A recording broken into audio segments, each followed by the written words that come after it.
Antifreeze has a smell most people never notice. Sweet, almost chemical clean, like something that wants you to believe it isn't dangerous. Leah noticed it the moment her Uncle Roland's hand closed around her wrist and steered her down the parkade ramp on Granville Street, toward a level she had never been meant to see. She had been working a double shift at the hospital supply depot 3 blocks over when Sandra's call came through. Her aunt's voice had been slick with an urgency. Leah recognized the way you recognize a rattle in an engine. You know it before you understand it. Come downstairs. It's important. Don't make a scene. Leah had learned not to make scenes. There was no energy left in her for them. She had been living in Roland and Sandra's basement suite for 2 years. Since the pharmaceutical distributor she'd worked for got absorbed in a merger and her position was eliminated. Since employment insurance ran out. Since Vancouver rent became something she read about rather than paid. Roland had offered the room with the particular generosity of people who intend to collect, and she had been repaying it ever since. Grocery runs, bookkeeping for his side import business, the one with more expenses than receipts, driving Sandra to her laser appointments, keeping her mouth shut about the parts of the operation that didn't add up. She had known what Roland was for a long time. She had simply been too exhausted to do anything about it. The parkade was nearly empty at that hour, just the orange smear of sodium lights across wet concrete and the sound of dripping somewhere deeper in the structure. Roland was wearing his good coat, which meant he was afraid. Sandra was staring at her phone with the concentration of someone who has decided not to look at what's in front of her. What was in front of them was a black Suburban, engine idling, exhaust curling white in the January cold. "Roland," Leah said. "Stand there and don't say anything stupid." A man got out of the passenger side, not the one who mattered, just the one who moved first. Broad-shouldered, unhurried, wearing a tactical jacket, he walked around the vehicle and opened the rear door with the efficiency of someone paid to be invisible. Then Remington stepped out. He was taller than she had thought to expect, though she hadn't known to expect anything. Dark overcoat, no tie, collar open against the cold as though the cold were an irrelevance. His hair had gone grey at the temples in the specific way that looked less like aging and more like a choice. He had the kind of face that made you aware of your own. Not handsome exactly, but settled. Architecture that had survived several earthquakes and was no longer especially interested in the next one. His eyes found Roland, then they found Leah. They stayed on her. "This is the collateral, not a question." "She's capable," Roland said quickly. "Keeps books, knows supply chain systems inside out, doesn't cause problems." "I didn't ask for a summary." Remington's gaze moved across her the way a tradesperson assesses a structural problem. No heat in it, no cruelty, just the blank efficiency of evaluation. "Do you know why you're here?"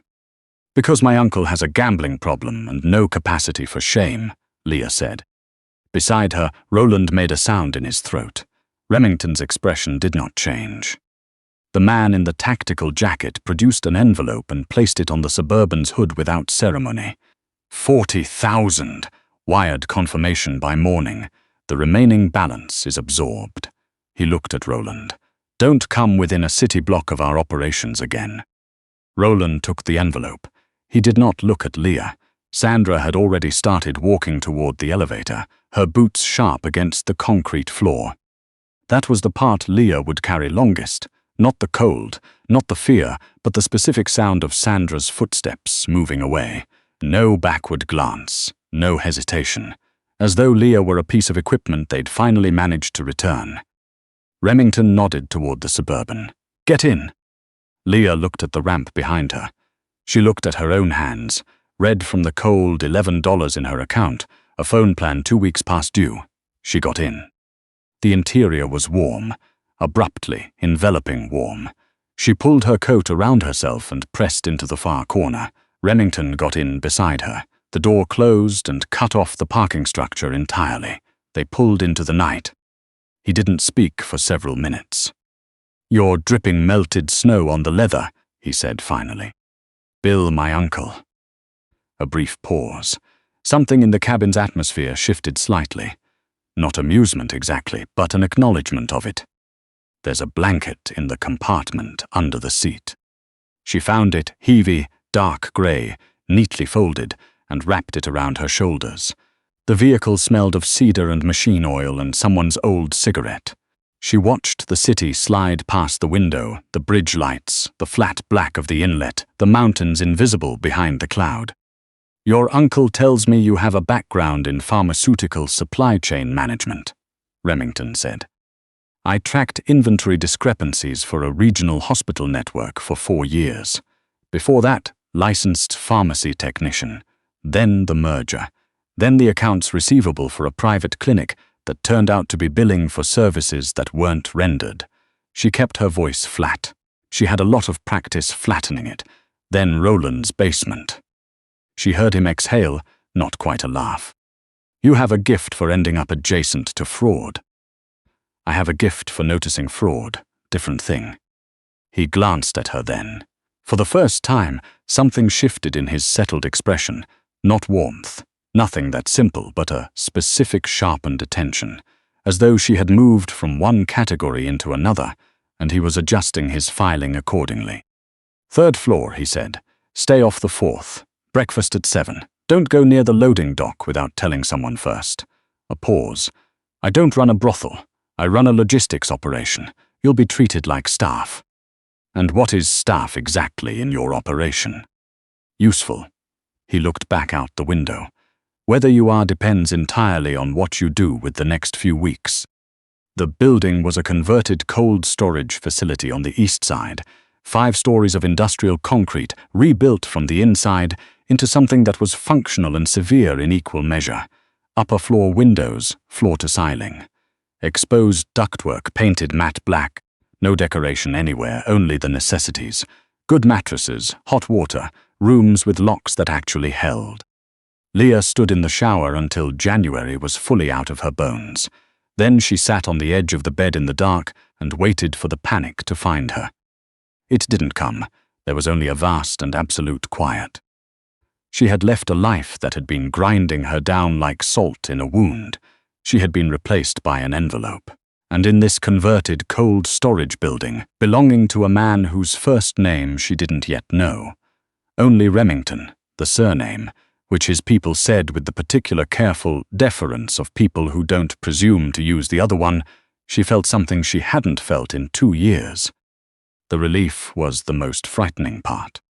The weeks settled into a routine that was nothing she had expected and everything she could sustain. A young man named Pike, quiet and watchful, brought meals on a tray if she didn't want to come to the common kitchen. He was the only person in the building who looked at her like she was a person rather than an item in an inventory. She appreciated that more than she said. Remington was a presence she circled rather than encountered. She saw him in the mornings at the kitchen island, black coffee, tablet, spreadsheets, working in the dense particular silence of a man who stopped expecting the world to match his schedule a long time ago and has simply rearranged his relationship with time. They exchanged sentences, not conversations, not yet. Then she found the discrepancy. She hadn't been looking for it. She had been navigating the shared drive purely to understand her own situation. The way you read the fine print after you've already signed. Looking for the clause that explains what you missed. She had been following a cross-reference in a customs clearance form when the numbers stopped making sense. 3 pharmaceutical shipments, cleared through a legitimate distribution subsidiary, had been flagged at the border and released within 48 hours. Normal. What wasn't normal was the receiving end reconciliation. The logged quantity and the physically recorded quantity differed by 11% across all 3 shipments. Not approximately, exactly, same ratio, 3 times in sequence. 11%, 3 times, that was not an error, that was a methodology. Someone with scheduled access to the inventory was harvesting before the books were closed. She thought about it for 2 days. She thought about saying nothing. This was not her problem. Awareness of it was actively dangerous. People who noticed things they weren't supposed to notice in operations like this one. tended to stop being useful and start being a different kind of problem entirely. Then she thought about Sandra's heels clicking away across the concrete. She went to find Remington. He was in his office on the 4th floor, the level she was supposed to avoid, working with the door open, which she chose to interpret as permission. "There's a leak in your pharmaceutical chain," she said from the doorway. He looked up, closed the door. She sat across from him without being asked and set her handwritten notes on the edge of his desk. 3 shipments, 11% product skimmed from each. Consistent ratio, consistent methodology. Someone with physical access to cold storage inventory before the reconciliation count is run. She looked at him evenly. It's been happening at minimum 4 months, possibly longer if the earlier records show the same signature. He looked at the notes for a long moment without touching them. "You found this in the shared drive." "I found the edge of it in a customs form. The rest was arithmetic." She kept his gaze. "Whoever is doing it will eventually either get greedy or get noticed from outside. Either way, it becomes a crisis that's harder to solve once it's already in motion. And you're telling me because I'm useful when I have something to be useful with." Remington sat back. He studied her with that same settled, recalibrating attention, but something in it had changed. A small, precise adjustment, like a lens coming into focus. "Do you have a name?" "No, but I have a pattern." She tapped her notes. "The timing, the SQs affected, the quantity taken. It corresponds to a scheduled access window. If you give me the shift logs for the past 6 months, I can narrow the field considerably." He slid the logs across the desk without a word. She spent 4 days in that office. They worked in the efficient, frictionless silence of 2 people who have discovered they can occupy the same room without making each other worse, and who find this, against all reasonable expectation, something close to a relief. He handled the physical operations of whatever she preferred not to examine too directly. She handled the numbers.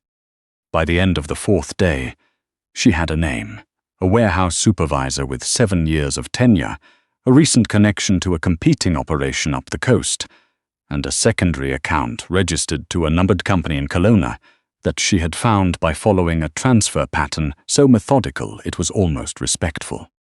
Remington called a meeting. There were 4 men besides him, the supervisor, who didn't know he'd been found out, 3 direct reports, one of whom, a sharp-featured man named Crab, sent the first portion of the meeting looking at Leah with the particular contempt of someone who has never had to seriously reckon with a woman who wasn't there for decoration. "Who brought her in?" Crab asked, when Remington indicated she should take the seat at his right. "She works with me." "On what, exactly?" "On whatever I need." Remington's voice was entirely level. Crab's jaw tightened. "When we have an internal matter, bringing in someone from outside." "The internal matter," Leah said, "is that your cold storage logs for the past 6 months show a recurring 11% inventory discrepancy that corresponds directly to one employee's shift schedule. That same employee has been moving funds in small increments to an account registered to a numbered company in Kelowna with documented ties to the Hollis operation north of the city." She slid the printed analysis to the center of the table.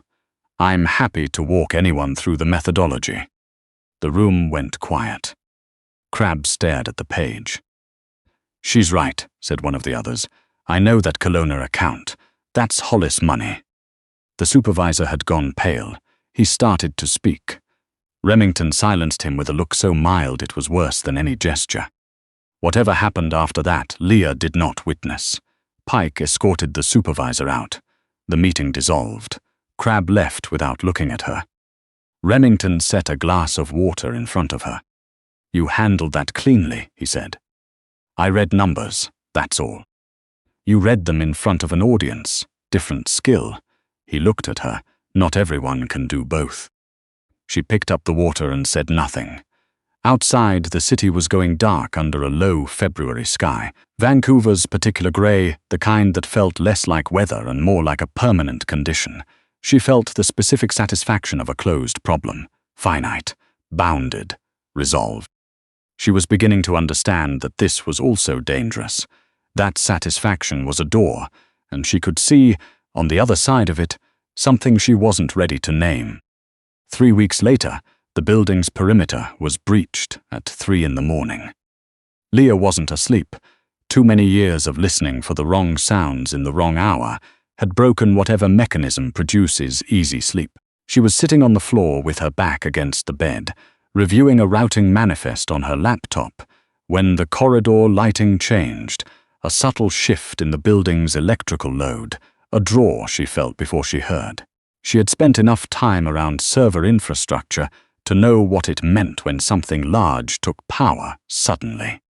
She opened her door. The corridor was empty, but there was a smell, metallic, sharp, a transformer being pushed, and from below, very faint, the sound of a door failing its frame. She moved toward the stairwell.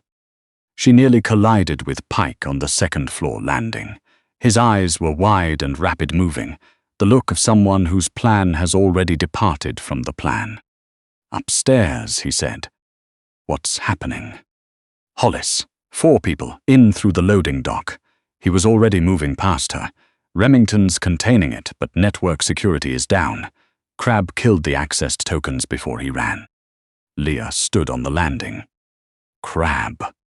Gone, gave them the codes and walked. Pike was moving fast. "Upstairs, Leah." She went upstairs, but not to her floor. She went to the server room on the 4th level. Crab had pulled the authentication tokens, which removed the access layer but left the hardware running. The local network was live. The pharmaceutical distribution system, the one she had spent 4 days building herself inside, was accessible via direct terminal. And embedded in that system's routing architecture was the delivery schedule, the GPS metadata, and the manifest details for every active shipment in the network, including the one Hollis had come here to intercept. She sat down. Her hands were entirely still. She had discovered this about herself in Roland's basement at the end of a very bad year. When the problem was clear and the solution was technical, fear went somewhere else. She did not operate on fear. She operated on logic. She had the Hollis shipment redirected in 11 minutes. Not stopped, redirected, because stopping it would trigger fail-safes she didn't have time to locate. She rerouted it to a third-party depot, registered to a legitimate pharmaceutical wholesaler, with a Canada Border Services flag attached that would automatically trigger an inspection audit at the crossing point. By the time Hollis's people arrived at the interception location, there would be nothing there except a federal vehicle and someone's very long afternoon. Then she restored the building's access control from the physical terminal, bypassing Crab's lockout entirely, and sat back in the chair. The sounds she had been half aware of, impacts, raised voices from the floors below, went quiet. When Remington found her 20 minutes later, he stood in the server room doorway and looked at her for a long moment. His coat was gone. There was a cut across his cheekbone, already beginning to close, and he was holding himself at a slight angle, the posture of someone who has decided not to mention something that hurts. "The Hollis shipment," he said, "is spending the next several days in a CBSA inspection facility." She swiveled to face him.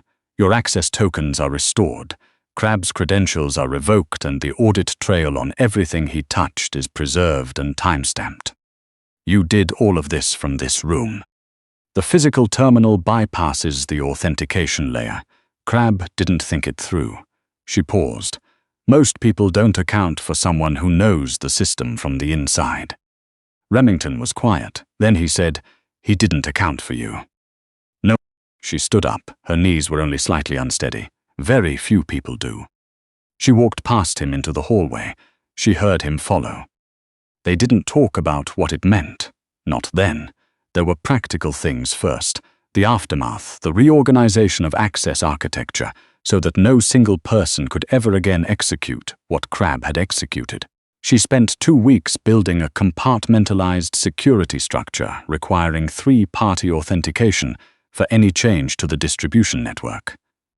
Remington provided whatever resources she asked for without asking why. She was building something. She understood that now. Spring came to Vancouver the way it always does, reluctantly, incrementally, in small concessions of warmth between the rain. She was in the loading dock on a morning in early March, reviewing a manifest, when Pike appeared at the far end of the bay with a look she had learned to read without him needing to speak. Inside problem, not the violent kind. She found them in the lobby. Roland was wearing a jacket she didn't recognize, cheap, the lining visible where the zip had split. Sandra was holding her purse with both hands the way people hold things in waiting rooms, for something to do with their hands. They looked smaller than she remembered. She thought about that for a moment, the way the size of people contracts when you stop measuring yourself against them. Leah. Roland's voice carried the particular warmth of someone who requires something. We've been trying to reach you. I know. There are people we owe money to. Not, he glanced at the surveillance camera in the corner, different people. We thought you might be able to put in a word, help us work something out.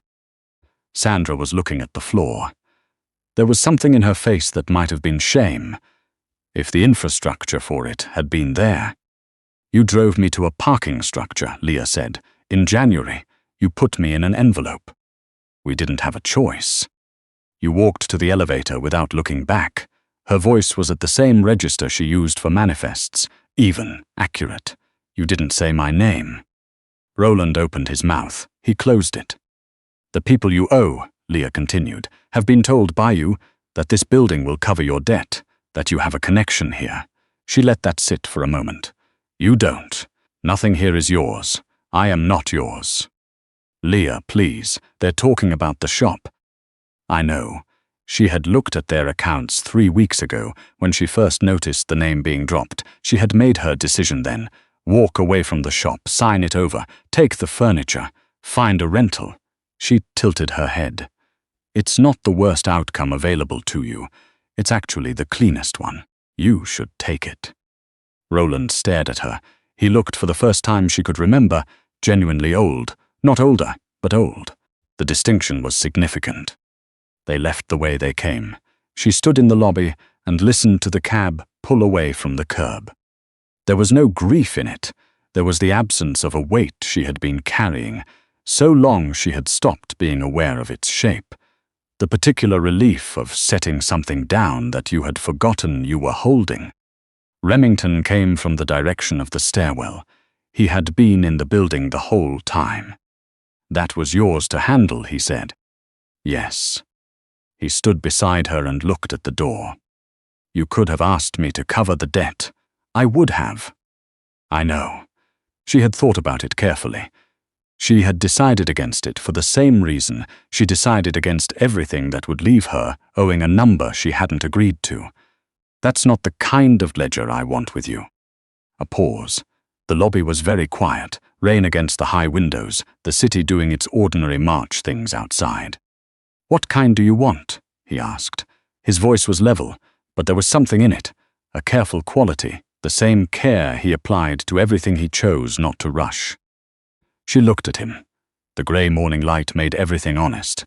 No softening, no flattery, just what was actually there.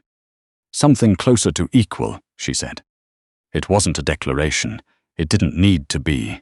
It was the kind of thing that, once said, simply becomes true, settles into the facts of a situation and begins to quietly organize everything around it. They went back to work. The city moved through its March rhythms outside, rain, brief sun, rain again. Somewhere out there, Roland and Sandra were making arrangements she had no intention of tracking. The distribution network ran the way she had built it to run, clean, compartmentalized, harder to crack than anything Crab had understood. She had arrived here as a line in someone else's ledger, $40,000, offset against a debt she hadn't incurred. She was still in the ledger. She would probably always be in it now, one way or another. But it was hers. She was the one holding the pen, and she knew exactly what every number meant. And she had stopped, finally and completely, pretending that she was the kind of person things simply happened to. The girl in the parkade, cold hands, frozen account, listening to footsteps walk away, was not gone. Leah didn't believe in the kind of transformation that required you to discard who you'd been. She was still the woman who read fraud in shipping manifests the way other people read weather, who had learned to be very small in very small spaces, and was finished, now, with the smallness. She had not been saved by anyone. She had simply, at the precise moment, she had nothing left to lose, stopped pretending she was prey.